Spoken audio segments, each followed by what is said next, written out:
All right, so we're going to start this off. Welcome to the Flat Only COGcast, episode 1. Today we celebrate 12 years of Flatmattersonline. I can't quite believe it's been 12 years, man, but originally I was thinking about doing a website from my page on Ride UK with Mark Noble. Very grateful to Mark for the opportunity to have a page. Even though it was just a page, it was a big deal and it ran for years on a really big magazine. Looking back, Ride UK was absolutely awesome. You take it for granted, and I'm really stoked to invite you guys today. Pete Brandt, my childhood hero, is one of the best things about doing Flatmatters. It has been like the guys like Pete that have reached out to me and said thanks a lot for the motivation over the years. And many of you will know that Pete arranged to get me out to California, which I'm forever grateful for. I had some of the best sessions with Pete. It was fucking rad. But today also we'll welcome Bobby Carr, Mr. Worldwide, the man behind Diversion. And Bobby helped inspire me a lot with the website. And we've had a lot of really good chats online. And also I'm a big fan of Jody Temple's riding. Jody, welcome to the show. Thanks. And welcome everybody to the show. How are we all doing with this COVID? Like, I'm on the second lockdown of the COVID-19 pandemic. Yeah, same here. Second one. Man. Yeah, over here in Hawaii, we already finished our second bid, so our numbers are super low right now. So they're kind of starting to open up. We can ride again, and yeah, riding wise, it's pretty much normal. All our spots are open again, yeah, sessions back on. For a while there, we couldn't ride. Paradise, Bobby. What? You're living in paradise, dude. Yeah, just trying to build a dream every day, you know what I mean? So, but yeah, for a while, like all the parks were shut down, like no courts. So even going behind like a school that's not technically a park, we couldn't even ride there. All courts were shut down. So, and most of our riding spots are courts, not really big parking lots and stuff. So, yeah, that's what I was saying to Jody.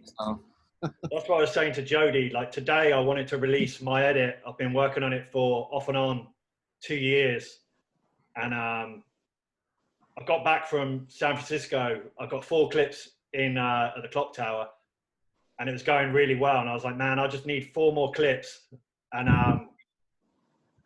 that cat. So I got 4 clips, and I was thinking, man, I'll learn a couple of tricks, and then in March I'll finish it off. And then, of course, we had our first lockdown on the 23rd of March when I was getting ready to film again and finish this off, man. And it's been a tough year, man, for me. I don't know about you. Like, it hasn't really affected you, Pete, has it? Because you've got your garage and you can ride. Yeah, I mean, it does and it doesn't. It's, you know, I'm kind of that type of rider that likes to have a routine. Like, I like to go, okay, I'm going to be at this spot and, you know, kind of just go to my spot and just really focus. And it's, you know, one minute it's like, you know, I'm kind of being forced to have to ride in your garage. And the weather's really nice outside. It's kind of like a little bit of torture. But I mean, at the same time, I mean, that's the thing about Flatland is like, if you love it enough, you'll make it happen. And, you know, fortunately, I have the right tools to make it happen a little bit fairly easier than if I was really just to depend on the outside. So the garage definitely helps, man. And what about you, Jody? Yeah, I agree with Pete. I'm sort of a person of like at least minor routines and used to kind of riding the same couple spots all the time. And within a 2-week period of them shutting the city down, the parks closed, the elementary school that was my backup spots closed down, and I found myself without a spot to ride. And Bobby Carter's probably rented the old Tate Center parking lot that we used to have the jams at, and it used to be in videos and stuff. And that parking lot was torn down in 2007, and they'd done construction on the University of Georgia, and they'd repaved a parking lot at the Tate Center in front of the stadium last summer. And I'd noticed it, and I was like, oh, that looks like a good spot to ride. But this is also one of the busiest, most congested areas, so there's no time to really ride it. And with the whole university being shut down, all of a sudden I have that entire parking lot empty, and it wound up being really good. So I found myself with a brand new parking lot all to myself to ride. So that's what I did for about 4 months, was just learned a new parking lot, rode that every day. And then the park where we ride, John Dalker started sneaking into it because you can't see the basketball courts from the street, and it was easy to sneak into. And at first I was a little mad. I was like, what are you doing? You might get us kicked out or something. And then a week later, I'm like, I'm sneaking in. And then a week later, I'm comfortable doing it. So I just started sneaking to the park every day. And I did that for like 2 or 3 months, had the entire park to myself. There'd be 4 or 5 other people that would sneak in and just walk around and stuff. But that was how I got through the worst of the initial lockdowns. Wow. So let's get on to our first thing. 12 years of Flat Matters. I was curious with you guys, when did you first like tune in to Flat Matters? If you want to go around, like, so go from Pete, Bobby, back to Jody. Yeah, I saw it immediately. It was one of those things that you launched, and I think at the time, Global Flat was the only other thing that was really going, other than just, of course, the social media, you know, from individuals and stuff like that. So I do recall seeing it right off and being pretty stoked, like, wow, this is something, you know, especially because you were doing, you know, Ride UK. What was that? Was that Flat Matters, or what was that called? Yeah. It's Flat Or Matters. Flat Earth Society? No, that was Dig. That was Dig, okay. Yeah, so it was, it was like one of those things where I was just stoked. I mean, I know like with the magazines and stuff like that, everything eventually was going to go to online. So it was just kind of a continuation as well. Like, okay, cool, this is still happening. It's still going to go. So I've always been stoked on it. So it's cool that it, you know, carried over into the virtual world, and that's right. You know, still here today. Stoked. What about you, Bobby? I mean, I was watching it, or reading it, I should say, in when it was at Ride UK. Yeah. And actually, I thought it was a little bit strange, not the article itself, but the fact that because you had that section, it felt to me like the magazine would say, oh, there's the Flatland section, 1/2 of one page in the magazine. We don't have to put it anywhere else anymore. I just kind of like felt like that was happening. It definitely got like that at a point. Yeah. There were occasions when they let me do interviews, and like I'd do repos from like my trips to the States and stuff like that. So, but yeah, towards the end, now you say it, it did get to a thing where like, it's like, here's your page, and then that's it. Yeah. And so then it was like, I remember it was like, no, I think we were like even talking back and forth, and like, up, no more. They stopped it. And it was like, oh man, that's bad. Like, not only did they just relegate us to like one little section, but they took it out. But then at the same time, it was like, okay, well, that's pushing us to go somewhere else where we can do whatever we want, or where you can do whatever you want since you set it up. You know what I mean? Yeah. And get all sorts of content up there. So, and then obviously a couple years later, everything, you know, the magazine started falling one by one and just going online anyways. So, you know, that was pretty much it. So yeah, since the beginning. Wow. Yeah, because I was curious, because now I kind of, you have Instagram as a platform and Facebook, and I share on there. But when I was digging back, when I started to do Flatmattersonline, Blogspot, I didn't share it on, there wasn't Instagram for me to share. And I wasn't sharing it on Facebook. So I was curious, I might have shared it on Global Flat. I mean, it's so long ago. I might have shared it in the forum, because I did have a column on Global Flat every Friday, Flat Friday. Yeah, I mean, back then it was like, because the internet was, social media wasn't so built out yet. Basically, social media was like a chat room, you know what I mean? Or like a chat site, like Global Flat or Pedal, BMX, or whatever. So, the thing that I remember like distinctly was that there would be these sections on Global Flat or Pedal where people would just share like videos and stuff, but then you have like a million comments of people either just being stupid or like trolling just to troll, and like, oh man, that's the dumbest thing ever. No, you're stupid, blah, blah, blah, back and forth. And you just have this whole long thread of all this stuff underneath whoever somebody shared. And when Flat Matters came out, since it was more of a blog, it was kind of eliminated all that stuff and just got straight to the videos, like next, without having to go. And the comments were like more minimal. Like the people who commented, like really put some thought into it instead of like whatever, just trolling and shit. Yeah, that's a good analogy. Yeah, Jody. You know, I've got stronger memories of, we used to go ride in Atlanta in the early 2000s, and there's a guy, maybe not a lot of people remember him, Greg Overstreet, who was one of the first Athens riders I used to ride with, and I used to share a thing with him actually. Okay, well, we'd figured out, because you couldn't get a lot of you couldn't get Ride UK or Dig here in Athens. And we'd found a couple of like Barnes and Noble bookstores that sold those magazines in the suburbs of Atlanta. So we'd go ride with the Atlanta dudes, and either on the way there or on the way back, we'd stop by and pick up the new Digs and Ride UKs for your articles, you know, and it'd be kind of like we'd read the Flatland part. And if there was good content in the magazine, I'd buy it. And if it was just the only Flatland was like your little articles, I'd read it and then carry on with my life. So that's really the first time I remember you as a Flatland journalist, basically. Yeah. I definitely remember the blog first coming up, because when you share the screenshots of the first posts, like I definitely have remembrances of those first blog spots, but how I discovered that, I have no idea. Maybe through like Global Flat or something, but I never really liked that site for the most part, for the same reasons Bobby said. It was just everybody was a dick. Yeah, a lot of shit talking. Like, there's just a lot of shit talking, and I was just like, I remember discovering that stuff. There'd be good Flatland content and videos and stuff, but yeah, just certain folks on there were just a little big for their britches, and I didn't have time for all that. So yeah. So the next thing I have down is, if you guys got any questions for me, I mean, fire away if you have. I think one thing that we should bring up, since a lot of people might be new to this and just some of the younger riders, is of course we talked about the history, you know, from Ride UK and that kind of thing. But what really prompted it to Flatmatters? I mean, I know that there was other stuff like Global Flat, Pedal BMX, that kind of stuff, forums.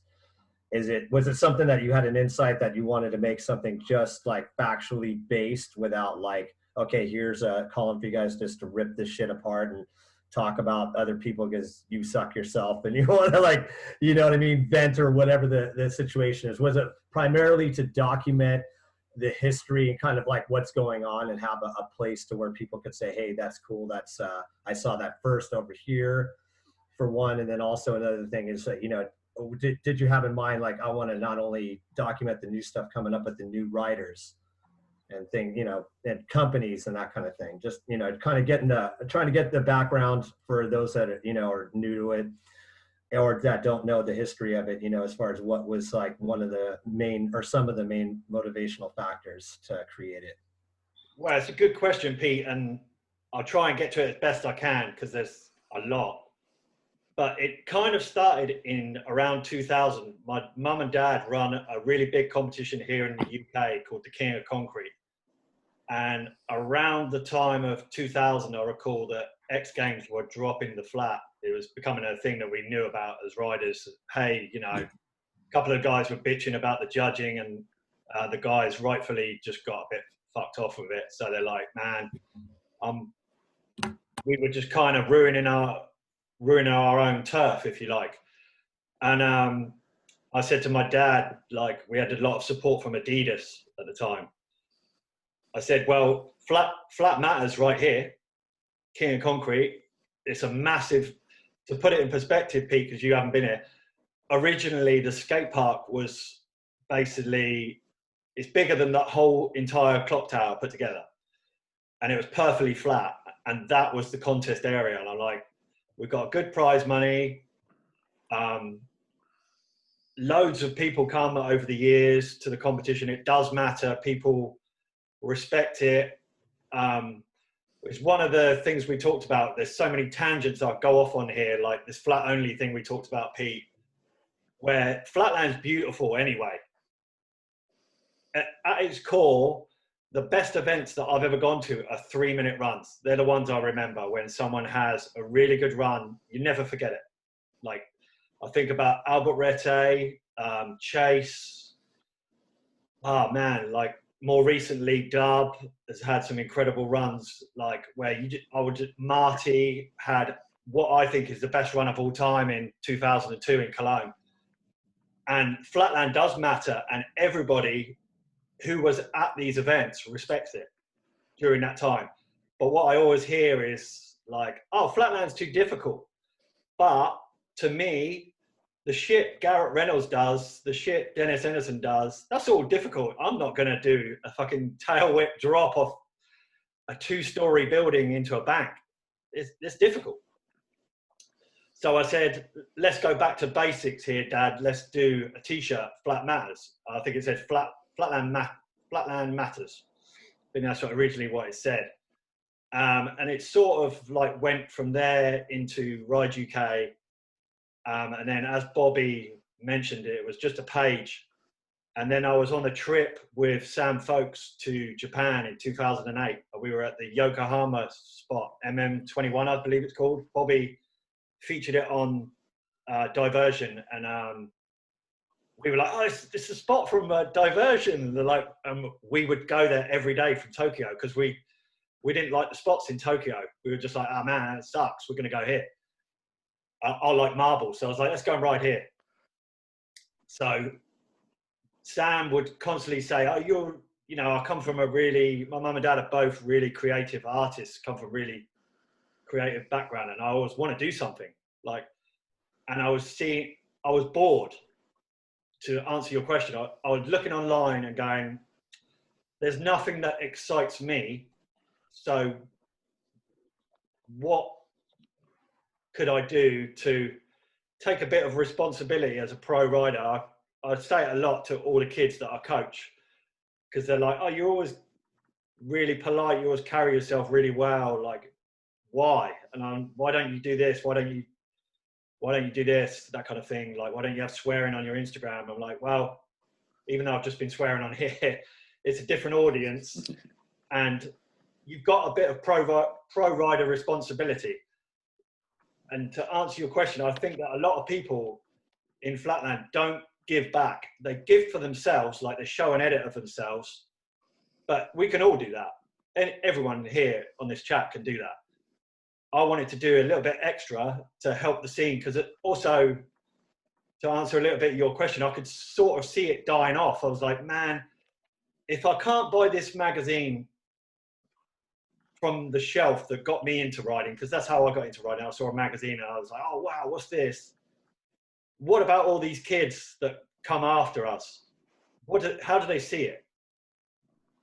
I've talked a lot about this with Bobby, like, we've gone back and forward, like, how do you get people into it? And like, I get a lot of messages on the email. So people do go through the website, like, how do I get into Flatland? Is the most common question that I get asked on email. And I've literally now I have a generic response, because I realized, oh man, I haven't got enough hours in the day to reply to these really like I want to, as intently as I want to. So I hope I answered your question there without going too much further. Man. I think I was going to say, I think it's an interesting observation that you started doing this around the time that BMX started segregating, that time period where we used to get Baco video and it had everybody doing everything in it. Yeah. And then that, like in the late 90s, and all of a sudden 2000, 2001, videos don't have Flatland in them. And then there's Flatland only videos. Yeah. Which I probably like that better in the first place, but there was definitely a time period where everything kind of split. But here's the thing. Flatland went one direction and BMX went another. Here's the thing though, because I've been judging all these feast events and it's great. But these street riders and park riders, they all come and watch Flatland. And from what I see, I'm not directly talking to any of them, obviously, they all love it because it engages them. We've changed so many times over the years, the runs trying to be so-called accepted. But actually, the core basis and the fascination with it is, can you stay on your bike for 3 minutes? It's hard. I mean, we all know how difficult it is. You've got to be an absolute machine. You've got to dedicate your life to doing that. And not only that, you have to have new tricks, originality. You have to flow well, you know, and it's so difficult to do that. I just sort of felt like at the core sort of idea behind it, Flatland does matter. Like, all these people are here watching it. They love it. You know, it's just, I feel really strongly about it that I don't think we have to change. Like, Flatland, we've tried after, I don't even know how long, so Bobby might know how long we've tried to change Flatland to make it cool. It's already cool. Yeah, I think we just need to stay flat, you know, keep your own individual. Look at that. I mean, Pete got me over for the One Love Jam. I was blown away by that. But half the dudes were old school dudes. And I said to Pete, man, there's about 10 dudes riding here and there's about 200 people watching. And it's like, it is what it is, but it's a social thing. And it's great. Some people, you don't want to put like, that's the thing. I think like Pete's what I call like a flatland realist. He's fucking out there smashing it. Like, I'm asleep, the dude's fucking like putting in a 5-hour shift riding, you know. And then there's other people that might go out and do a hang five and they're stoked. And that's one of the things with Flatmatters is like, I think Matthias was, I have to check the editorial again I did today, but I'm sure it was Matthias that said to me, Matthias Dandois said to me, hey, Effraim, I really love the website, but I don't want to trawl through all these edits. Is there a way that you could put the cream of the crop onto the site? And that's when the must-watch edit was kind of born. Yeah, I was going to mention, I was going to say, wouldn't that be, you know, must-watch edit?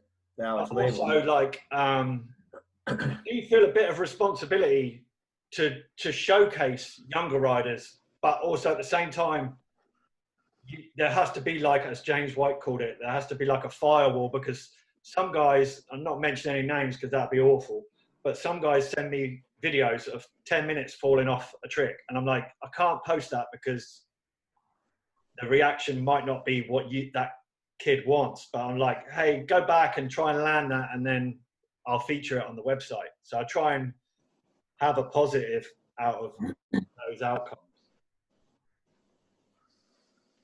Bobby? Yeah, I totally get that.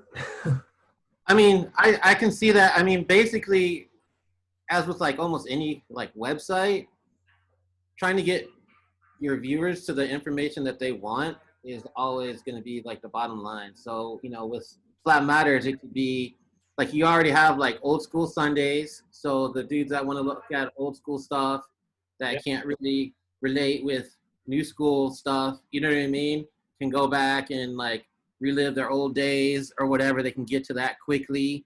A must watch, everybody's going to know that's going to be some newest progressive edit, so they can get to that. And I don't know, just as a suggestion, like you can keep expanding on all these different little segments or series. And like you could have like a how-to series, you know what I mean? You could have I kind of started on you know that. what I mean? I got sidetracked, but I'm hoping actually to come back from this injury to kind of start with how to get myself back in. You could have another one about like parts or something like that, you know what I mean? Bike setups, like different things like that. But yeah, being able, instead of having it all just jumbled together as one thing, start parsing it out, and people can get to what they want, you know, more quickly.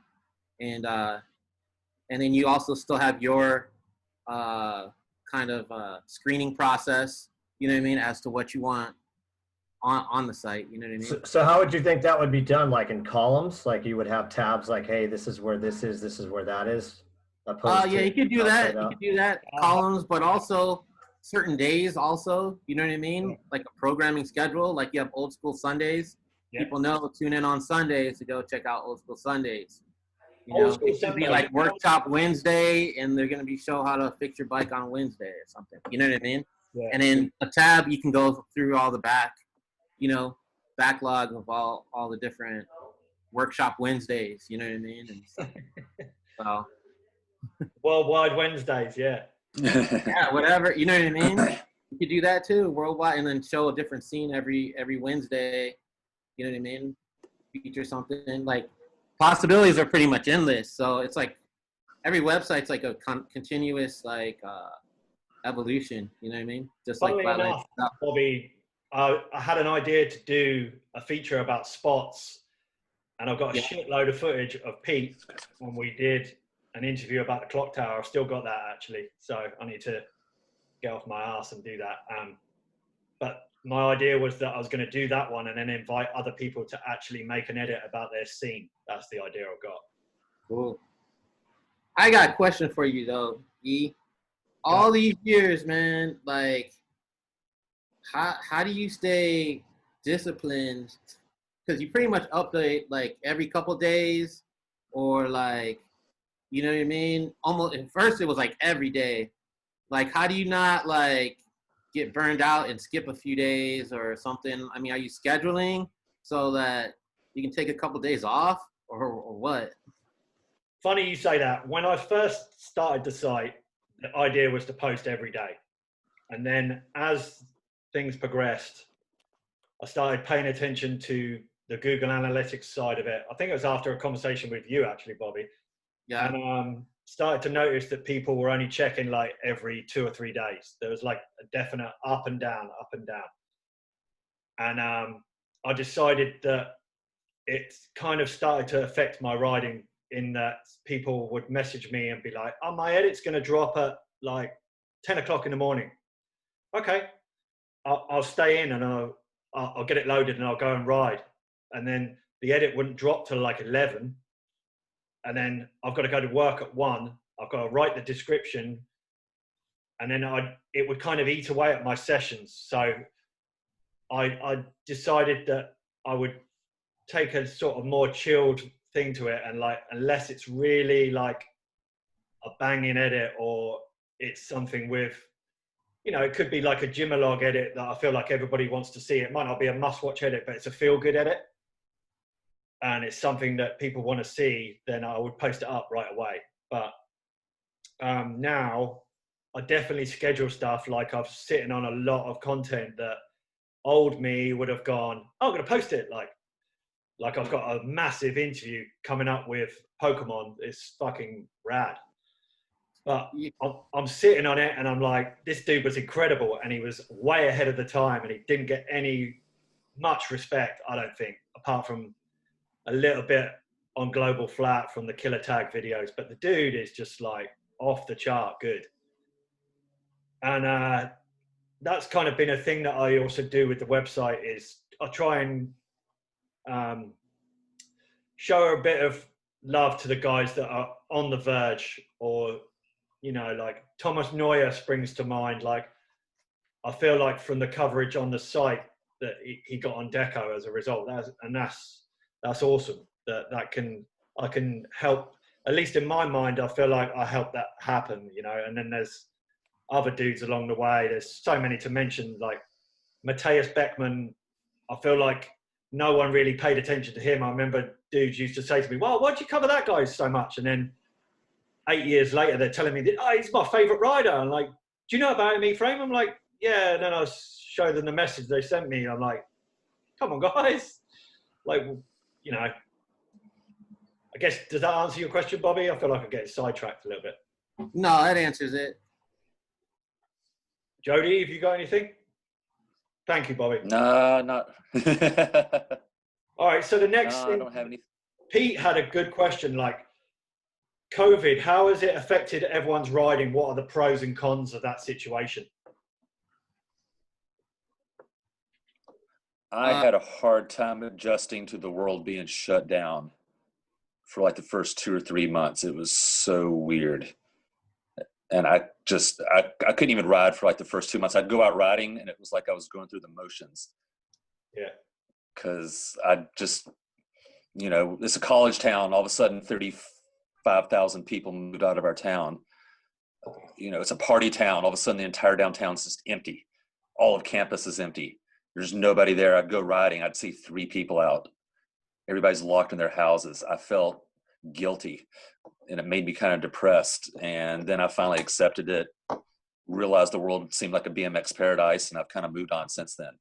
So, but I feel like people had different reactions to it. Some people seemed to like, most of my friends seemed to be doing pretty good when I felt like I was depressed over it. And then once I accepted the world, this is the way it is right now, I was doing fine. And then all my friends were depressed because I guess they didn't expect it to go on for 3, 4, 5, 6 months, 8 months. Now it is. Yeah. I lost my job for 15 years. I'm still unemployed. Damn. Yeah, it's tough times, man. It's really tough. For me, like, I was furloughed, lucky enough to be furloughed. You get 80% from the government. But for me, the struggle was the lockdown happened on the 23rd of March. My indoor spot was closed. And all the spots that I wanted to ride were all locked. And I couldn't ride at the skate park because, like I said to you, Jody, I'm the manager and like everyone wants to ride in there. You can't, as the manager, I can't be seen to ride in there. So for like a month and a half, there was no spot to ride. And like, if there was one, it was just rammed with people. And I'm like, you can't do it. Bobby, what about you? You're on an island, so I imagine it's a lot different for you. Yeah, I mean, I'm over here in Hawaii on this island, so it is a little bit different. We've already been through 2 lockdowns, and so our numbers or whatever are kind of declining, and things are kind of not totally back to normal, but as riding wise, it's back to normal. But you know, during the lockdown, especially the second lockdown was more strict than the first, and the first lockdown, it was like parks were closed, but you know, I could still go ride because there were schools that weren't necessarily parks. So you could kind of get back there and like maybe ride on a basketball court at a school or something like that. But the second lockdown was specifically courts. It's almost like they were trying to like target Flatlanders or something like that, because most of our riding spots are courts. Like all courts across the whole island are closed. So that was like almost all our spots. So at that point, we were just kind of like cruising around. I just cruised around with a lot of like street riders or whatever, and just find a corner wherever you can to kind of like ride and do whatever you can do. Yeah. But other than that, I don't know. I guess I didn't really have like a major reaction. My major reaction was, how do I adapt to this to keep living? You know what I mean? Mm. Like, okay, we can't ride here, there. Where can we ride? If we can't ride, what else can we do? Our beaches were closed, but the oceans were open. So we could technically go out and like snorkel around or swim or surf or do whatever, but you couldn't sit on the beach. So there's a bunch of backpacks on the beach. Instead of people, you couldn't sit on the beach, you get a citation, you know what I mean? So I was just riding on like dead end streets and stuff like that, kind of trying to get a session in or whatever. But other than that, I mean, it just depends on how you react to it. So my reaction was like, okay, adaptation, you know what I mean? What can we do now? You know what I mean? And so fill up your time doing those types of things. I started working on some other like video projects and planning some stuff out like that. So yeah, that's pretty much how it is over here on the island. Now that we've done the second lockdown, things like everything's back open as far as like parks and stuff. Businesses have weird rules or whatever, and yeah. The other thing you're worried about was citations, but for whatever reason, riding a bike was exercise. So if you're with a bike, then you could be doing that without worrying about a citation. And also, because it was exercise, you didn't have to wear a mask while you're doing it either. So kind of lucked out. You're free in that sense. Yeah, you know. That's rad. It looks like you've been riding a lot, Bobby, from the Instagram and stuff, man. It's rad. Yeah, we've been having some good sessions. Me, Lindsay, the other riders around here, Garen. Yeah, it's awesome. It's awesome out here, man. It's good What seeing. about you, Pete? How has it affected you? I mean, you're working from home, right? Yeah, as far as work goes, it's affected me a lot in terms of I'm more of a hands-on type of tech for my day-to-day 9 to 5 job. So it changed my entire role, and also like what I consider, how valuable I am. I'm much more valuable actually in the office, taking on like 27 floors opposed to sitting at a laptop and dealing with people, helping them troubleshoot stuff that they don't want to deal with. So I mean that's the honesty as far as like my 9 to 5 goes. But as far as like writing, it's been difficult, but again, it's one of those things where, man, you just have to adapt, kind of like what Bobby was saying. My situation is a little bit different in the sense that I felt like as this whole thing was going down and I kept insisting to go to I've always had a mentality that I don't want to let anything stop me. The minute that I let something stop the momentum is the minute that I've given up, so I've managed through, injuries, all that kind of stuff. Then all of a sudden COVID pops up and it's like, okay, you're not supposed to go outside. It really took the feeling of as far as the freedom and stuff like that, going to the clock tower, being out in an open space and,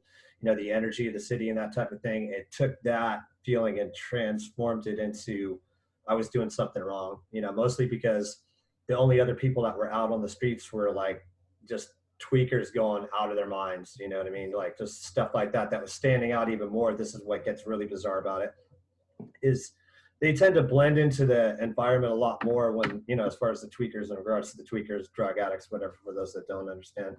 But a big thing of it is, the normal type of day-to-day in the city, they would blend in. But then when you don't see all these business people and people going to and from and all the people on the streets, the tourists, when you take all that away and you just have those people out there, you start to realize not only how crazy it is, but then you start to realize like, dude, I'm one of the only people that are out here, and you're going to end up having to deal with it. I've had a lot of situations. There's been like, man, I could go on for days about it, but there's been a lot of stuff to where I'm like, wow, because I'm one of the few people out here, they're coming over.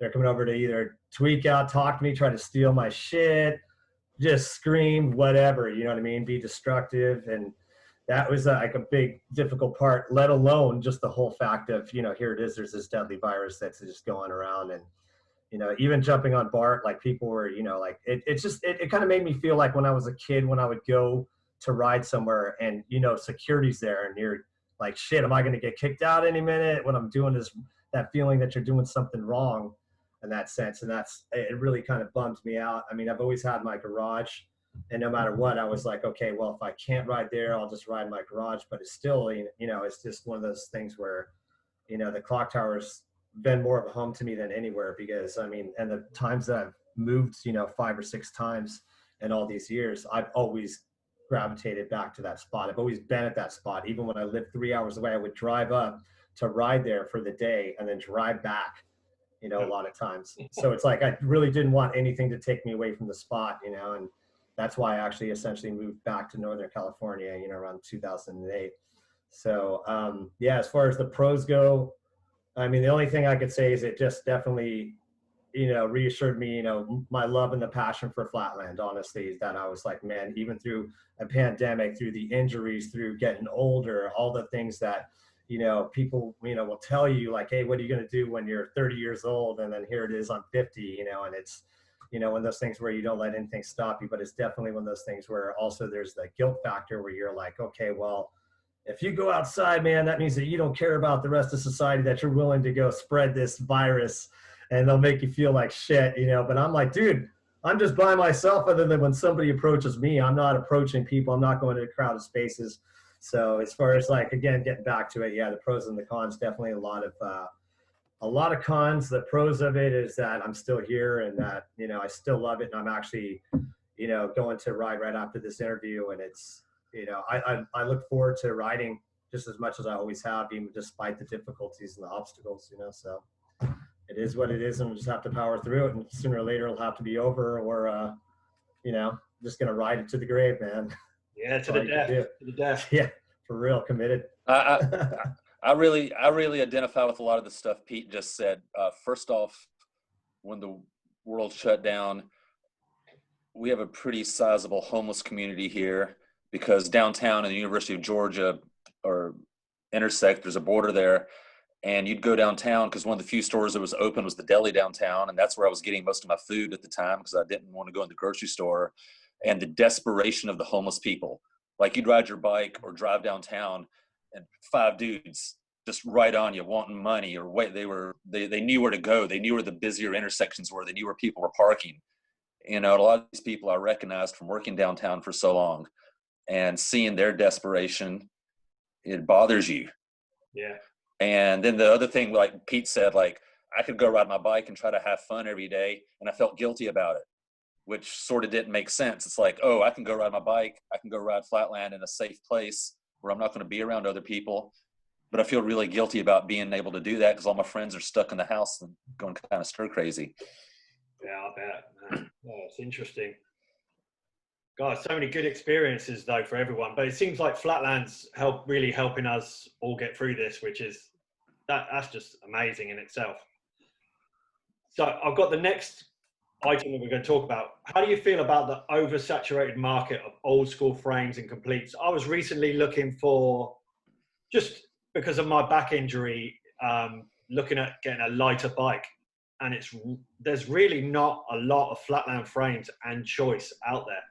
I just wondered like how you guys felt about it. Like it just seems to have gone more down like a custom route, whereas back in the day there was a lot of choice when Flatland for me had an identity, whereas I feel like now a lot of guys are using street frames, which I'm personally not going to use a street frame. So it's really tough for me to find something between 19. I would like something between 19.3 and 19.5, and like perhaps just like a lighter, slightly lighter intricate would be ideal. But there's not a lot of choice. I mean, what do you guys feel about it? I got a question though. The first thing you said that the old school frame market is oversaturated. I feel like there's 2 questions here. The old school frame frame market being saturated, oversaturated, and then the, let's just say, modern progressive frames being too sparse. So yeah, it just seems, what I mean though, Bobby, is it feels like we're just concentrating, a lot of the brands are concentrating on the older stuff, and there's nothing for the riders, you know? Yeah. I'd like to add to that actually, just to simplify it. Sorry, to simplify that, because I kind of had a little bit of involvement with that topic right there. Like for an example, you're going to be able to go out and find a Haro Master right now a lot easier. You're going to be able to find a Wii frame. Wii bicycles. Yeah. You know what I mean? In other words, you could get that no problem. Haro Master, you go get on Flatland. You go try to find a Wii bicycles frame, you're going to have Dylan make it, unless he happens to have one in stock. But I mean, those things, and that's the thing, is that there's a lot more, to be honest, I think there's definitely a demand for the old school frames and stuff like that. But as far as what's accessible for riders, today that don't want to ride an old school frame and don't want to ride a street frame, it's really hard to, like as far as get a Flatland specific frame that suits your needs or, your size and whatnot, and your geometry. That's kind of where that was going, as far as there is a lot of old school stuff that's coming out. So. Yeah, I mean, I get it though. It's just like these guys, as younger kids, you couldn't afford to have a Haro Master, and now these guys are probably working a nice job, 9 to 5, and they can afford it, and they're living out their childhood dream. Like the biggest evidence of it I've ever seen was the One Love Jam. I'm like, holy shit, there's a lot of Haro Masters here, but they're not, for me, they're not riders, if that makes sense. It's not shit talking or anything like that. It's just, they're just enjoying what they're doing, and that's fine. But yeah, one of the guys that I grew up with riding, he had quit when we were young, and he got back into it in 2015, and he set up a deco and stuff. And after riding it for a little while, he was like, "This is nice, but I want to ride a bike that feels like the ones when we were kids." Yeah. Which I don't think there's anything wrong with. I was happy that guy got back into riding, and it really sparked our friendship back up. Wes White, if you're out there watching this, what's up? But you know, he didn't want to make that transition. He was like, my body can still remember what my ozone felt like in the early 90s. And that's what he wanted to do, is just get a bike that felt more like what he had. And he did that, and he was more comfortable riding that than his Deco. Yeah. That's a great point. So I think it's just what you're saying is basically a reflection of the growth and reduction and retraction of just the different market segments. You know what I mean? Yeah. Old school's blowing up. More dudes have more money to buy bikes that they want, whether or not they ride every day or weekend warriors or just want it on their wall. And the number of hardcore flatland riders is retracting compared to what it used to be. Let's say 2004-ish or whatever. Yeah. And also, there's this whole thing that happened around 2010 where everybody started trying to ride street frames on flatland and stuff like that. So, you know what I mean? So you've seen, that's just a reflection of all that kind of activity going on, you know? Yeah, it's interesting because, I mean, there's definitely good things about it. Just like, as Jody said, you know, like if you get somebody into it, I mean, even if they're not looking to get back into it to compete or whatever, or if they just want to ride once a week, whatever, you know, everybody has their own like mindset as far as what they want to get from it and put into it.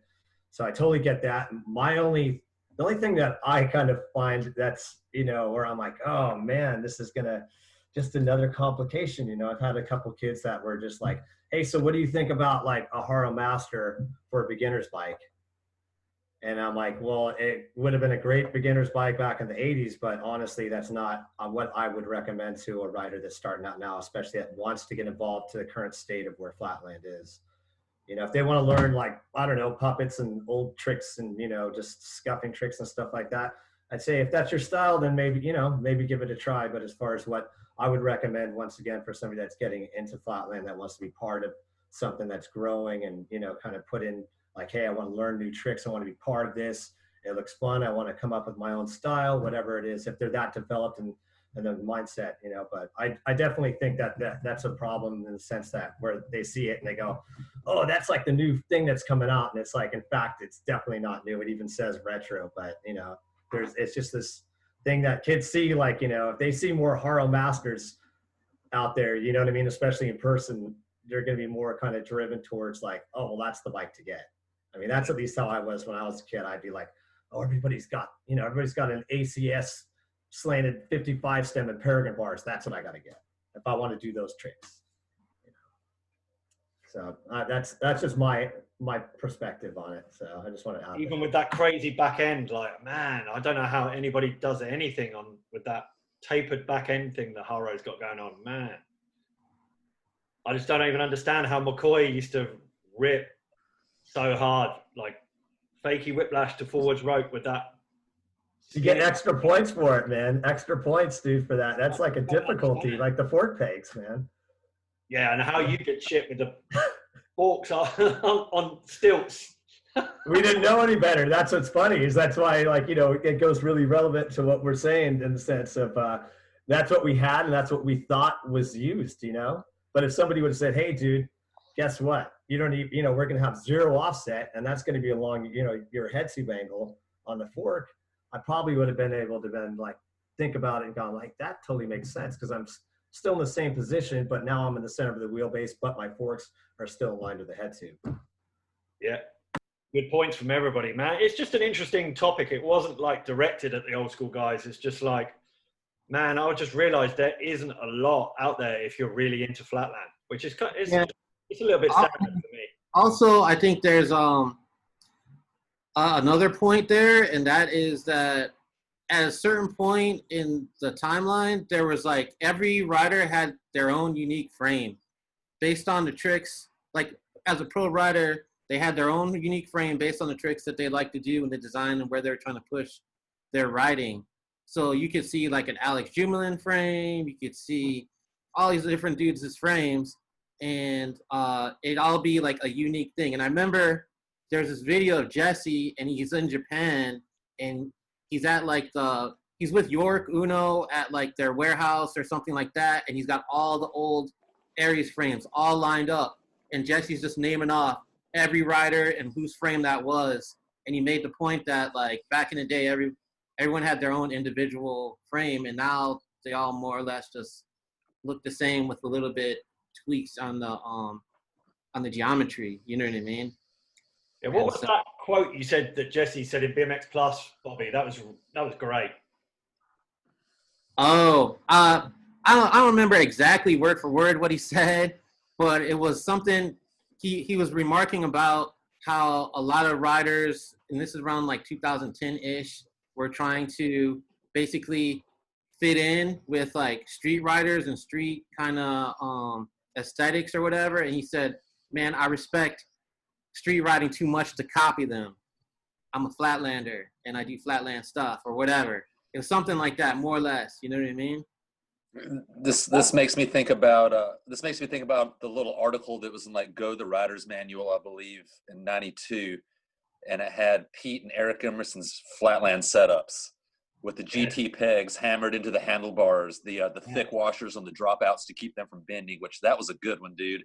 That was a big problem I had back then, and then I go and I completely set my bike up like that because I was like, that's the way you have to have your bike set up for flatland. For real, same thing. Yeah, totally agree, Jody. That was sick back in the day. Yeah. So I guess to answer loop back to your original question, like how there's not that many different frames. I mean, it just doesn't seem like there's a demand coming from the general flatland public or maybe the pro riders themselves to actually want to have a super unique frame anymore. So, you know, if they're all looking more or less the same with just geometry tweaks in it, then why do you need 20 different ones if that's all there is just slight geometry tweaks on them? You know what I mean? Yeah, exactly. But I mean, as far as the demand, like let's say how many of those frames are available, it's a lot harder to find those types of frames right now, in my opinion. It's kind of like skateboarding though. I mean, that's the thing with skateboarding. I feel like, you know, like back in the day, you had all these different shapes and, you know, you had like, you know, this one had a crazy tail to it. This one had a cutout. This one had this. And it was, you know, what I think that ended up happening, in my opinion, is that people started to know what works. You know, they're like, hey, why do you need this? No, you know, it's not necessary. And we kind of trim the fat. And I mean, that's how it is for me, like designing a frame, is I'm not going to go like, hey, I'm going to try a 72-degree head tube angle just to change it up. It's like we've already kind of been down that road to where we know what's going to be good. And also, you know, a big thing about it is I like to design a frame to where, let's say a year from now, 2 years from now, somebody's not going to go like, oh God, that frame's completely worthless. It's not compatible for one thing. For another thing, you know, the head tube angle just, you know, basically just you know, eliminated any possibilities of wanting to ride that in the future. I mean, there's a lot of people that are, I think Ruben was even riding a frame for like 6 years. You know, back in the day, 6 years. You had the sick child, and then all of a sudden you had the Aries frame. I mean, we're talking weight, you know, and all that stuff. And then also the bottom bracket, we went from, you know, an American bottom bracket to Euro, then to Spanish, and, you know, these changes to mid and stuff. So it's like, it really, you know, now I think it's gotten to that point where we know what works. You know, there's certain differences, of course, like, you know, for an example, how you were talking about a top tube and, you know, somebody might prefer a slightly different back end. But for the most part, we know that it's not like, okay, well, we're going to go and change something dramatically to where it's going to be like, well, that might be good for that one rider that does that one trick all day. That makes it a lot more comfortable. But as far as the overall, like the riders that are out there, you know, it's like we kind of, we know where it's at. I mean, you know, it's interesting though, because I mean, at the same time, I'm always open for things. Oh, we got somebody joining us. Oh, killer. Hey. Let me finish this one thought though, as far as like, I was going to mention the Jason Plord frame. I don't know if anybody's seen it, but I think it's like a 76-degree head tube angle. Who do we have here? It looks like I rejoined. No. I remember the sick childs were the first ones, like the Bada Bling. I believe those were 76 as well.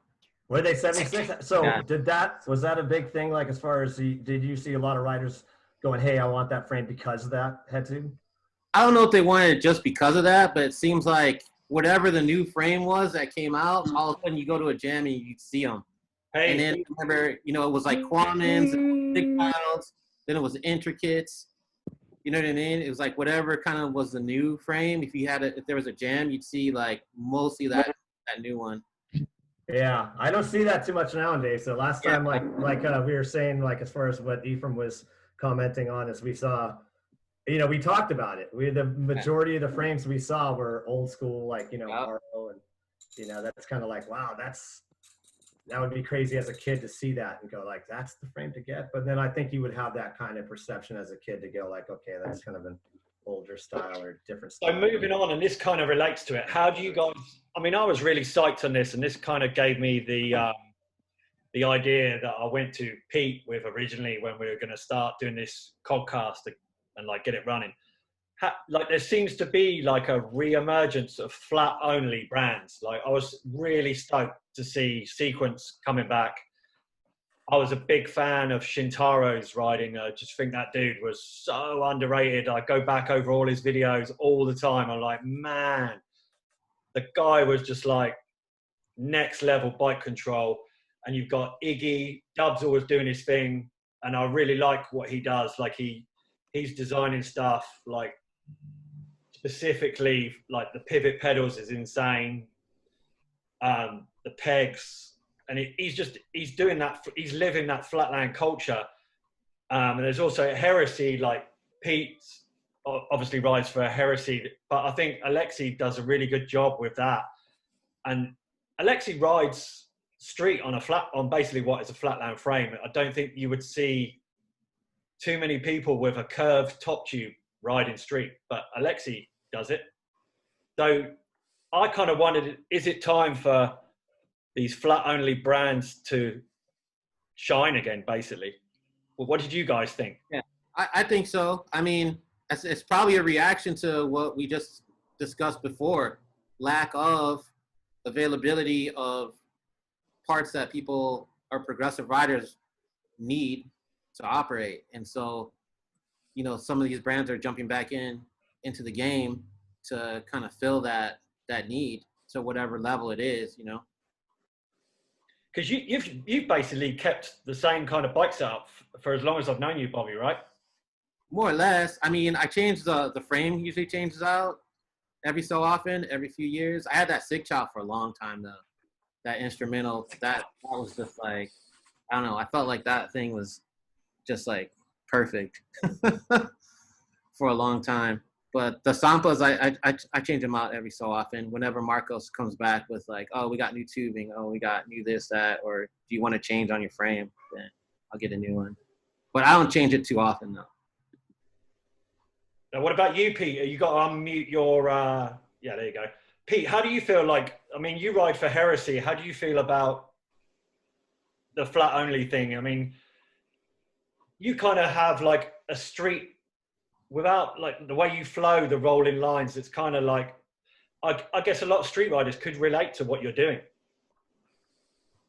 Yeah, I guess I've been riding like street bikes for forever just because I'm a tall guy. So, I think the flat only thing's great because it's just, it's people in the community. Hopefully, that like 'cause Alexi's been riding forever. It's his baby.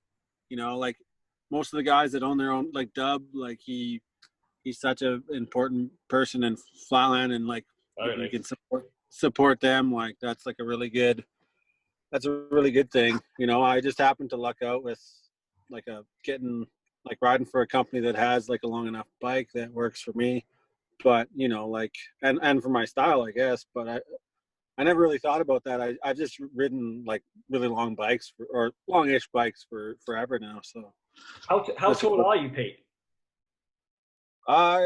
Just about 6'6", like 2 meters or so. So you're like the size of my dad. God damn. So yeah, I don't know.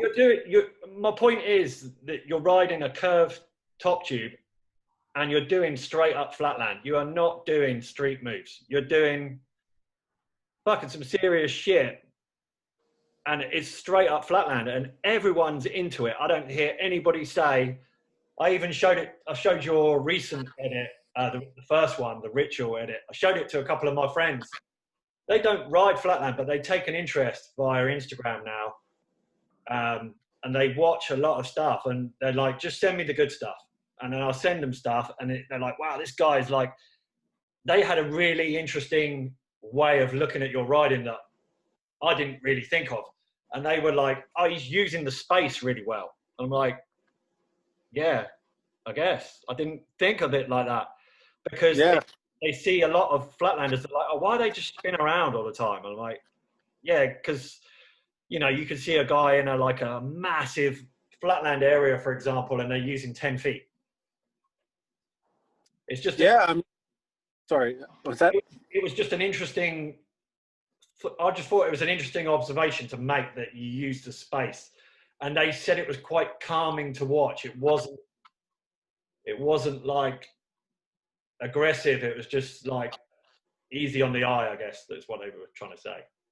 Yeah, I mean, that's cool. I like the idea that like different people can watch it. You don't have to ride flatland to like something, you know, like, or because I like street, or I like, you know, skateboarding or whatever. So it's cool when it's not just, you know, like if people that ride street or they're from outside, they can see it and it's like they're into it regardless, you know. But yeah, the space thing is interesting because it's like I spend so much of the year like inside, like in a really small space because I have to.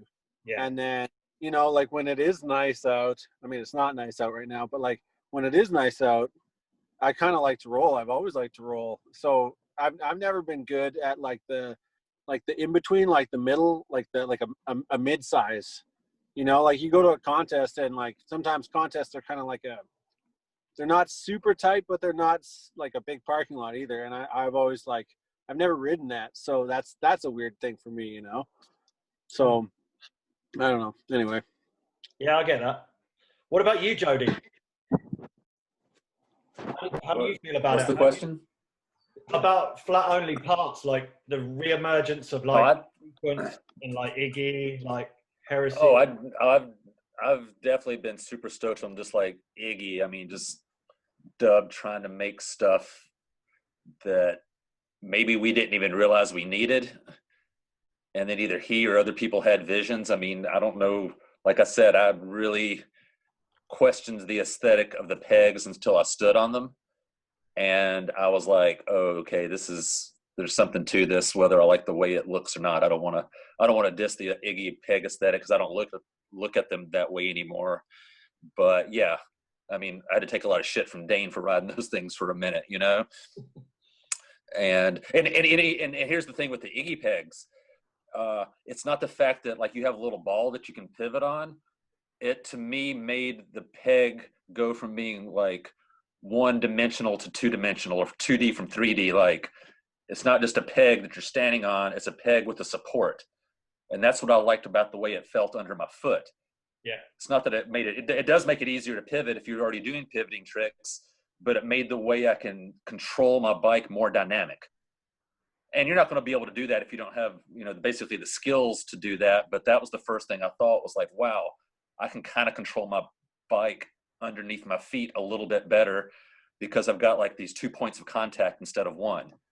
Yeah. So whether or not that's what the Iggy peg is supposed to do is up for debate. But yeah, like that, but that alone like made me think like, wow, this is a great product and I want this company to succeed. I want to see Dub keep doing stuff. I mean, he's an extremely important figurehead in our culture and he's running a cool company and he's trying to sponsor some riders and get, you know, people noticed.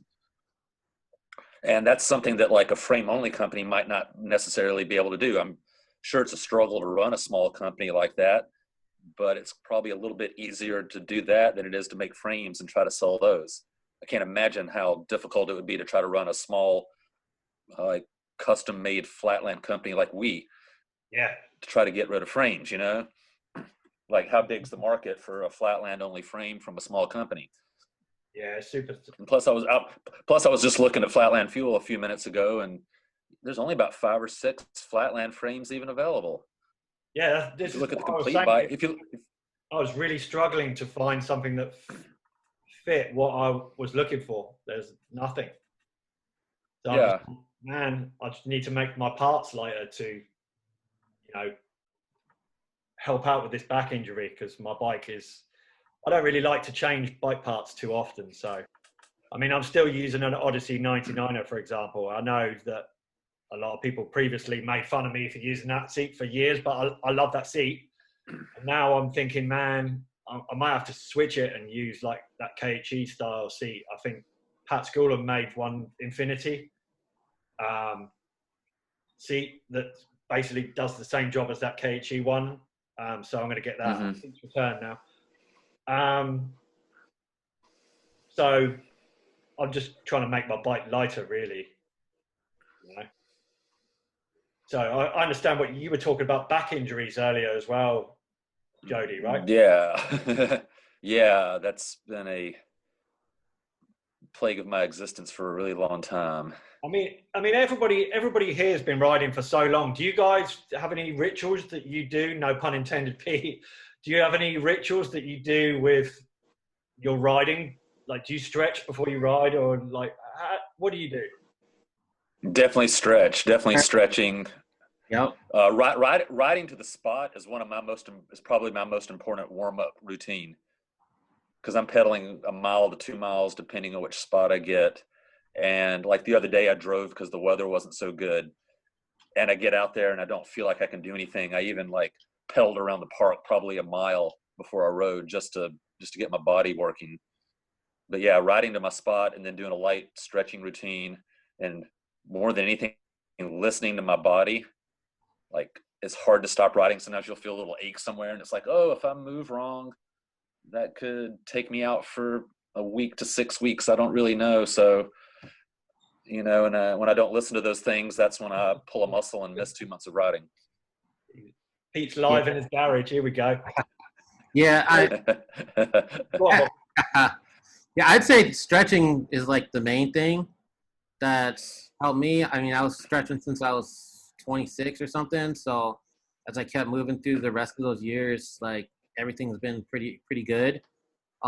Stretch after. If I had like a super hard session and you really feel your muscles, I'll stretch after. That like kind of eliminates like Charlie horses and stuff like that. But as far as warm up, yeah, I do have like a set of tricks that I pretty much do at the beginning of every session, which is kind of an overview of different moves that just get you flowing and get your mind going. You know what I mean? And then it's like, okay, been through these set of like five tricks or whatever, front wheel and back wheel, some pivoting, rolling, whatever. And then you start whatever the mission for the session is going to be. You know what I mean? What about you, Pete? You've been like, you're 50 and you ride like 5 hours a day. How do you do that? I just do it a lot.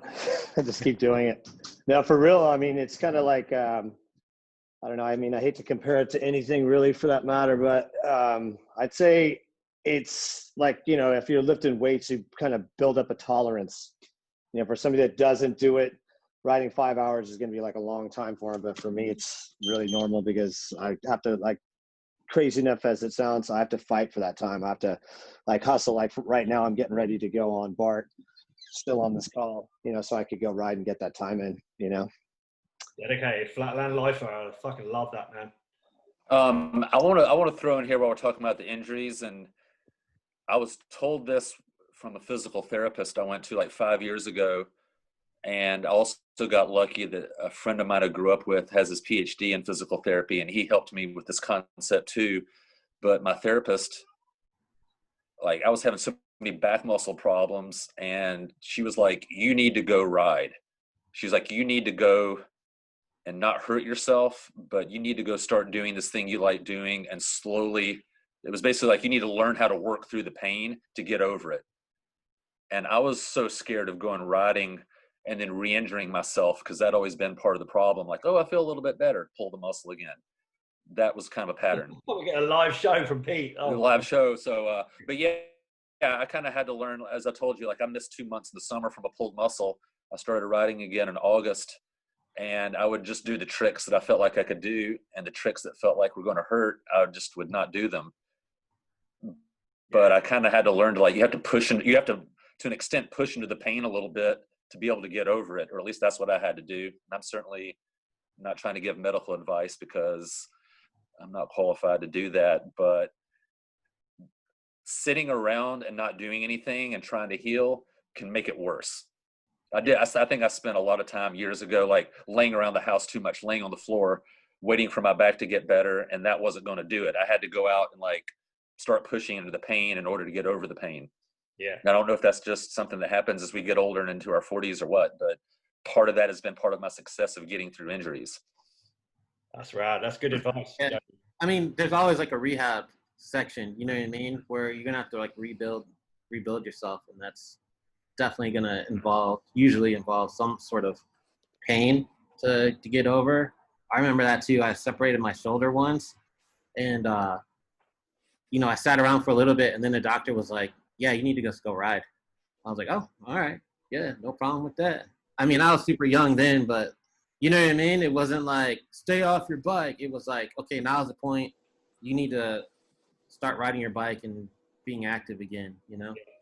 Yeah. I mean, I had a doctor tell me in 2015, which was the last time I had like the worst problems. I had a second opinion from a neurosurgeon, and this guy flat out was like, "You are never going to do this thing over again." He was like, "Never." He was like, "You might be able to go ride your bike and fool around," but he was like, "You will never do this again." And I think I burst down crying with the girl I was hanging out with at the time. And then a day or two later, I was like, man, pardon my French, I was like, fuck this dude. I was like, I'm going to go learn how to ride again, just spite him because I thought he was wrong. Yeah. And it turned out I was right and he was wrong. So, and I never went and saw that doctor again either. I think it's always tricky, like hearing stuff like that, because a lot of times they are wrong, you know, like, and that's not like it's a thing. It's just, you can't always know that, you know, like, and like the whole thing of people with like not just sitting around and like getting into riding and like, just, you don't have to ride like the hardest you don't have to ride hard. You just, if you like drinking water, staying hydrated and like riding some, like that's like pretty good active recovery, you know? And then if you build that up over time, like, then you can kind of build it up a little bit, you know? Yeah. But yeah, I mean, because I'm just now getting over pretty good a 4-month back problem. The first 2 months I couldn't ride. And then back in August, like I said, I just kind of started going riding 15, 20 minutes at a time, just doing it until I got sore. And I just kept pushing that and adding and subtracting tricks that worked. You know, it would change every day. I'd be like, oh, I can do this trick today, but oh, if I turn this way, that feels bad. I can't do that. Yeah. And after 2 months of doing that, I'm not having to watch anything anymore, or what, you know, I can just go out and just pretty much do whatever I want to that's in my little repertoire. Interesting. Yeah. But it just, you know, it's just really listening to my body and just not overdoing it. Because if you overdo it, if you go ride when your body's telling you not to, that's when you're going to hurt yourself. At least that's what I think. Yeah. That's true. Definitely. Do you do a warm up, Pete Olsen? you know what? I never had like a thing before. Like before this year, I was always kind of like all over the place a little bit with like how I would start or where I would ride or the tricks or whatever. But then this year, I did get into like this year I did have like a thing where like I would start it out the exact same like progression of like tricks, and then, you know, like as I warmed up, I could always kind of tell how I was feeling, you know, like even in a hang five or a peg wheelie, you can feel how maybe your calves are tighter, maybe you're dehydrated, maybe something feels weird, or like you work into your basic tricks. And like here it's super windy a lot, so you're kind of like, okay, well, you don't want to push certain things if you know, I don't know, if you know it's going to be a certain type of struggle. But yeah, no, that's kind of how I do it. I don't really like, I it's kind of like the same with working out. It's like, you know, if I don't stretch separately until later, you know, or middle of the session when I'm already warm. I just I work my tricks up and just kind of see how I'm feeling, and then I stretch like as I'm riding, like separately, you know, and then I go from there. Everyone's got a different thing. This is why I thought it would be an interesting conversation to have after talking to Jody yesterday. Everybody's got a different habit of what they do. With the Flat Matters Online year-end awards coming up, it's been some amazing edits lately. Particularly Pete's had 2, Ritual and Ritual B-sides. Also James White produced what I would call it was more like a video, which I absolutely loved, that captured the essence of what we're all doing. And also, I don't know if I'm going to say his name right, but Akiko from Japan is 20 years deep of backwards riding, 3 incredible edits that, people have said to me that you can't really have an edit longer than 9 minutes and capture your attention. But these videos prove to me that that's completely wrong, because I was watching these edits more than I watch a 2-minute edit. What do you guys feel about those edits? Should we talk about James White's one first? Bobby, as a filmmaker, what did you? Yeah, James White's edit is actually still on my watch list, so I still need to watch that one. There's so much stuff that I have lined up to watch, so little time. I guess that's kind of part of this new internet age too, is there's so much content. And actually, another thing that we kind of discussed also was the fact that so much awesome writing goes down, and it's here today and then just gone tomorrow.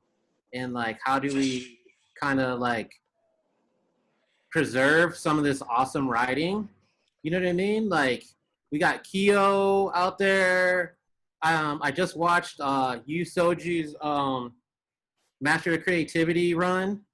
Where he does that cross-footed turbine thing, and then the other one where he does the air trick and lands on the other side of the frame, all that stuff. It's that's amazing stuff. And back in the day, it would have been on an intricate video, or maybe my videos or whatever, and people would have watched it at least 40 times by now. You know what I mean? And known and seen every pivot of his foot, where it was, all that kind of stuff, and everyone would know it. But now it's we watched it a few times and then we just scroll to the next thing. I was thinking, I'll add 2 little points to this. I know I'd seen some skateboarders have interviews where they talk about, hooker dudes, these guys go and murder themselves to try to make these video parts that might get talked about for a week, and then it's gone. And why did you jump down all those stairs and kill yourself doing, switch nollie, hard flip, fakie 5-0 down a 12 stair, or the Hollywood 16 or something insane, and then a week later nobody even really cares. And then to tie that with Flatland, I was thinking about a dude I really like watching a lot. Is Matis Tusik from Prague, and I haven't seen. I think he might have gotten rid of his Instagram account or just shut it down for a little while. But he went on an absolute cross-footed tear last year. Yeah. And there's some guys out there that are good at these cross-footed tricks, but he took that stuff to a super next level, which I really noticed because I like doing cross-footed half-packers, and it's really hard to do any variations with that stuff. And he's doing it feet crossed both ways, doing really hard, complicated technical variations. And who remembers now? It was just little Instagram videos, but these were pretty significant Flatland. Jody, one of the most skilled guys I ever rode with. He's insane. Yeah, pretty, highly skilled stuff. And then he quits putting videos out, and did we all just forget about him? And what does that say about what the tricks he does? What do they matter to let's say the theory of Flatland? Yeah, a guy like that really adds to what a guy like that really adds to what I consider the theory of Flatland. But what's its impact if we don't remember? I think Pete's new edit does the same thing. Pete's new edit really adds to what I would say is the theory of back wheel around the worlds. He's doing 5 around the worlds, and some of these links feet crossed different ways on all of them. It's amazing. Yeah. Maybe Pete's a little bit more on my radar than some of these other people, but I think I'm going to remember this stuff. I remember, Pete's edits have all been important to me over all the years, but some people do stuff and it just gets forgotten about. Yeah, it seems to be forgotten about. Yeah, same. I'm just to add on to that. Let's say some stuff that Pedro Mello did, and in the Stephen Lapsley, he kind of actually broke barriers and opened some new doors and stuff that wasn't really thought to be possible, but now it's already just gone. The knee packer. Yeah, like the knee packer. Yep. The one-footed hitchhiker. I know Marty did it like real quick, but he rolled maintained it. Yeah, he rolled it down the street. Yeah. And like stuff like that, it's here today, and then like that's like a big innovation, you know what I mean? And just to be kind of like nobody remembers, like, you know, 2-3 weeks later, you know what I mean? Like I don't know what to say about it. Well, yeah, it's probably just it's a product of the internet age too. Yeah. One thing when I stayed with Pedro like 12 years ago, and he was like one of the first guys I met that I just felt like was like so outside of like the whole like he's like such an amazing rider, but I felt like at that time I was just like, oh man, like it'd be cool to see like video parts of like all this stuff, because like any video part, like, you know, Bobby, you know, like you obviously know how Pedro works, but it's just like a snapshot of what he's doing at that time. But like you have no idea like all the stuff he's ever always does, because he doesn't like, I mean, I don't even know if he remembers some of the stuff he's done. It's just like he just dude, does so much stuff, you know. Yeah. And it wasn't like a super big thing for him to like have a video part. And I know other people are like, you talk about that or they'd say that or whatever, but with him I was just like, man, like I don't know if he cares, you know. Yeah, I mean, I think that's one of the crux of like almost all of action sports right now, you know what I mean? And like the hype and all that kind of stuff around all of the sports. I mean, back then we were already kind of limited by the technology, but that limitation had intrinsically in it a natural thing where we had to wait. We had to, like, when it did come out, it was special. We would hang on to it. We'd be hyped on it. We would look at it enough times to have a deep understanding of it. You know what I mean? Where now everything's a little more on the shallow thing. Oh, that was cool. Like, okay, next. That was awesome. Cool. Like, oh, that dude's out riding. Yeah. Like, okay, next. You know what I mean? Like, which is cool, but it's, you know, I think the depth of it is kind of lost a bit. You know what I mean? I mean, y'all, I remember October 1993. I was going to college and about an hour and a half away from my parents. I ordered Dorkin 6 Hypnosis over frickin' night. I probably paid more for the shipping than I did for the video. I had it shipped to my parents' house, so I went and stayed with them. It doesn't come in the mail. I had it next day air delivered on a Saturday. What an idiot I am. And then I guess I had ordered something from where I lived in college because they overnighted it to my college. And then I drove an hour and a half after already going to my parents' house back to my apartment, watched the video once, and then came back to my parents' house. Wow. And then I probably spent like the next year watching that video. That and like Baco 5 came out like a month later. Yeah. But I'm just bringing that out. I mean, I was like 18 years old when that happened. Yeah, but that's what I did back in the day to watch a video. Yeah, and I wonder how many times you watched Hypnosis, man. A bunch. A bunch. So one question was, we got you on the line, Pete. I was curious, did you consciously like revisit like the multiple straddle Ronies? Like, I remember Ross Smith would do like quads. Like, I think you've always like respected what's come before, and you like almost like a homage type of feel I get to it. Was that something that you thought about? Yeah, of course. I mean, Ross is my favorite rider, so I was just like, damn, like I always watched him do like, and also like we were talking, you know, you guys were mentioning Hypnosis. For me, it was blend, like intricate blend. Yeah.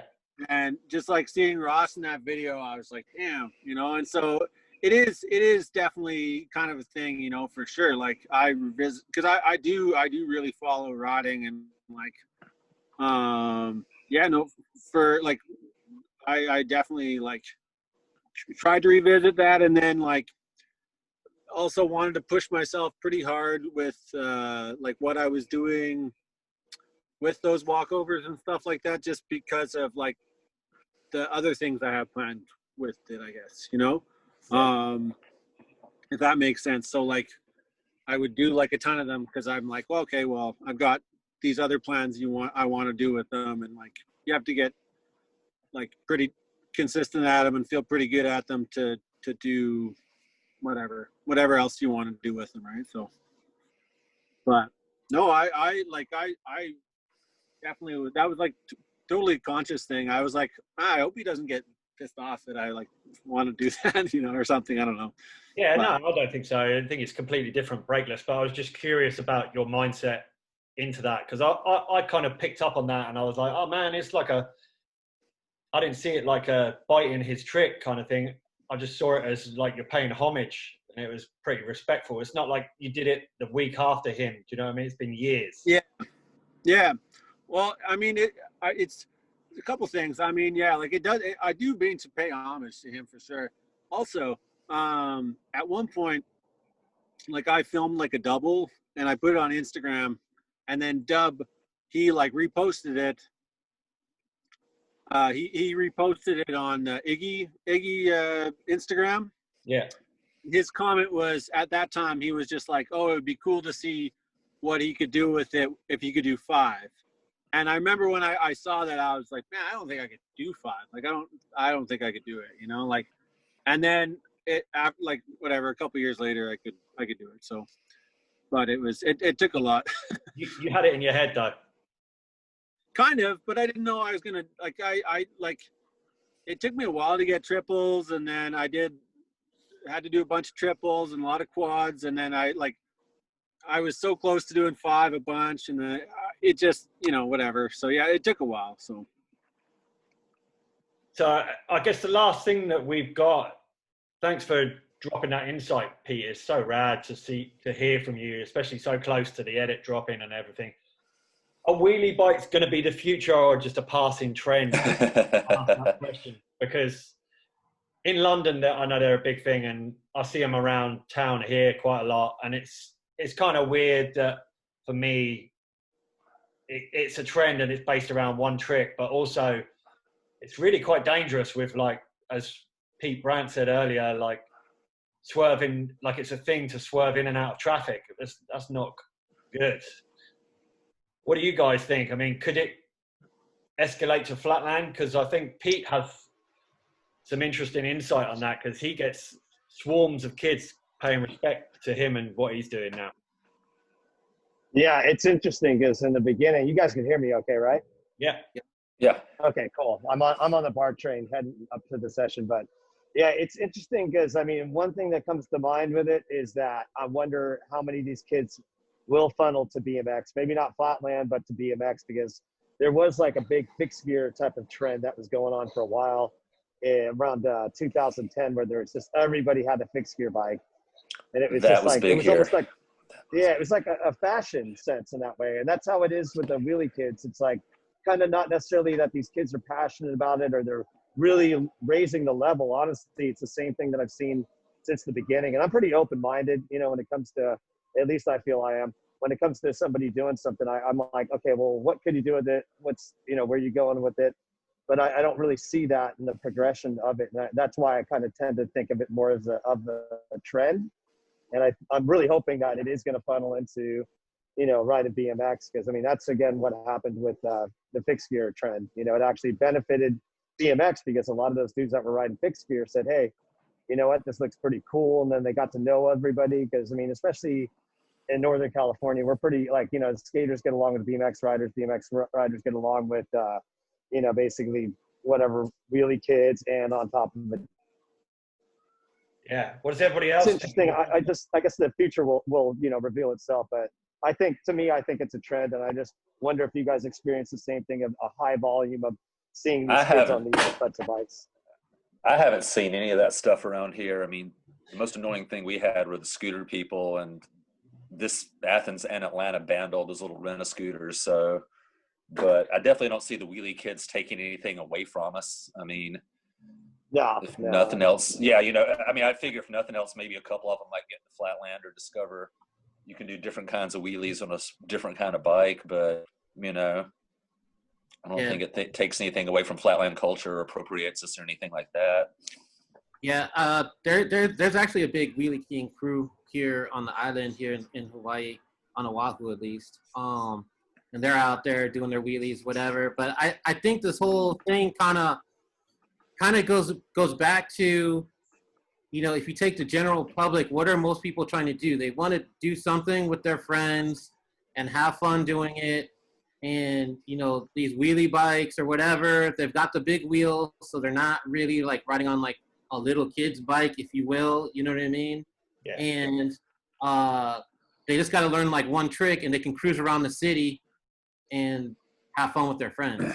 It's pretty much the baseline of what most people want to do. And then some turn into ninjas, you know what I mean? And do crazy wheelies. They swerve in front of the buses, all that kind of stuff.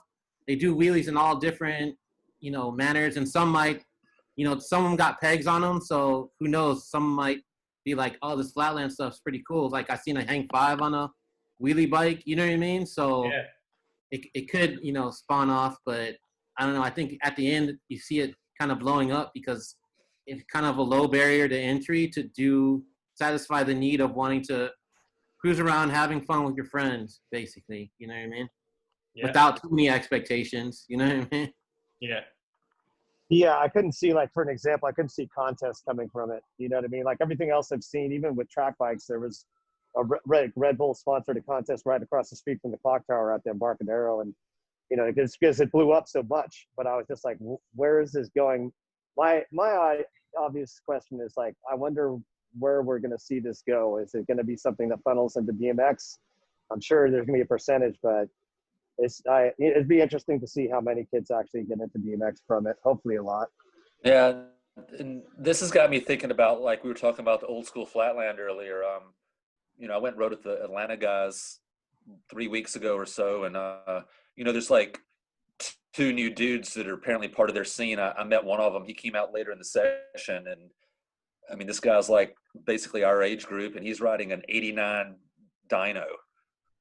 And he probably had just pulled it out of his closet like 2 or 3 months ago, but he'd gotten his tricks back, you know, and he came out and he seemed a little intimidated at first, and just, you know, everybody was just really cool to him. By the time he left the session, like, I hope he felt like he was part of the gang.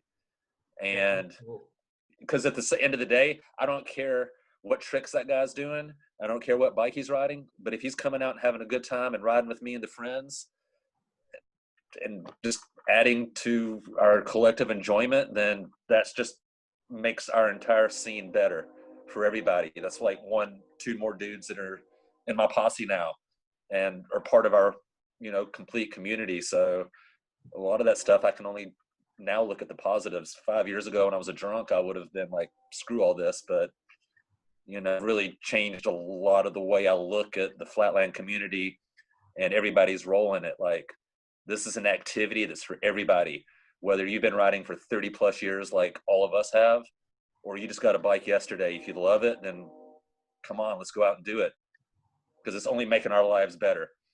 Yeah, for real. Yeah, I mean, I think it's pretty cool to me. Like, if we're riding somewhere and the Wheelie King dudes go by and like raise it up, you know what I mean? It's like, okay, there's somebody else over there getting sick on a bike. You know what I mean? It's just more hype around getting sick on bikes. You know what I mean? Yeah. So yeah, and like even here, like, yeah, like, you know, like John Dalter was riding road bikes a lot and meeting mountain bikers and stuff. And like, now I know other people in the other cycling communities here in Athens, people that don't ride BMX, but like, there's mutual respect for, like, between the mountain bikers and the road riders and the casual riders, and even some of the people I met that did bike polo, which I think super lame, but if you want to go ride your fixie and hit around bike polo, then good for you. Yeah, and now that you're saying that, something else, like a long time ago, let's say like early 2000s, when the Japan scene kind of blew up, and people were like, man, why is it so big in Japan? Why is it so big in Japan? And the story I hear from like a lot of the riders is like, oh, I was riding my bike through the park and I saw these guys. You know what I mean? And it's a huge bicycle culture in Japan. Like, there's like indoor, outdoor malls where in the US you'd be like, oh no, they're gonna kick you out with the bike no matter what. But in Japan, it's like you park your bike there. You're supposed to. You got old ladies riding their bikes through. You know what I mean? And then when the shops close, dudes are riding down there, flatland sessions. So it's like the more of a bike culture and more, you know, people are into bike riding culture, just the better it is overall. You know what I mean? For everybody, Flatlanders included. You know what I mean? Definitely. So there's kind of a thing that's coming out of this that the Flatland kind of limits itself really, and we just need to embrace what it is. That's what I've taken out of this chat is like, we perhaps put too much of a pedestal on what it is. Like, you have to have this kind of bike. You have to have. I think I see that in the skateboarding community. You know, I guess I'm guilty of appropriating skate culture because it replaces what I don't find in flatland culture. Plus, it's what I wanted to do before I was a flatlander. But I don't know how segregated or how like hardcore street skaters used to view park skaters or bowl skaters, but like now, like it all seems to be just this big smorgasbord where everybody just accepts what everybody else wants to do with their little wooden toys. Yeah.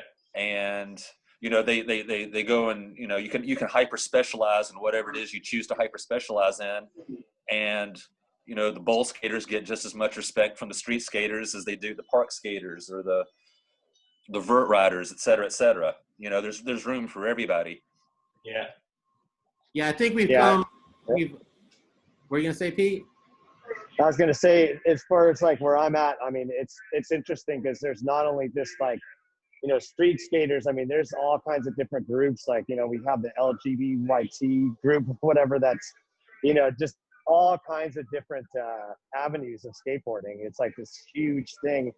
And, you know, it's really just, it blows my mind because every day that I go out to go session, I see like probably a group of 10 plus skaters I've never seen before. And I'm like, and I just think about it sometimes, like if you put all of them together, how many skaters actually is there?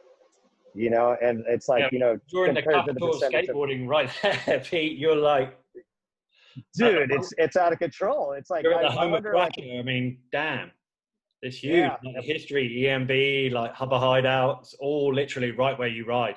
Like, I know Hubba Hideout isn't there anymore, but if you took 1 week of like how many different skaters I see, I wonder if it would accumulate to how many flatland riders there is in the world. I wouldn't be surprised. Like, it'd be pretty relatively close, dude. As crazy as that sounds, but I mean, that's how many, dude. It's very like, that's a thing that, well, getting back to the topic is that, you know, with skateboarding, you know, there's just so many different avenues. You know, I used to think it was, okay, there's the hardcore dudes, and then there's the dudes that are just hobbyists. And now it's like, it's not, if there's a fashion sense of it, I mean, there's just everything, you know. There's people that are just like, you know, that just do it kind of like, they don't have any expectations at all. You know, they just want to go out and they're just like, well, this is where to do it. So I come out here just to mess around, kill time, you know, and that's, you know, that to each his own, you know, but then there's the other guys that are out there that are in the corner that are going, fuck, and, you know, trying to hit their shit and push it as hard as they can and take it very serious. So it's very, very diverse out here, you know, as expected. Yeah, I think the evolution of it on this timeline is we're at a point in, like, let's just say maturity or whatever, that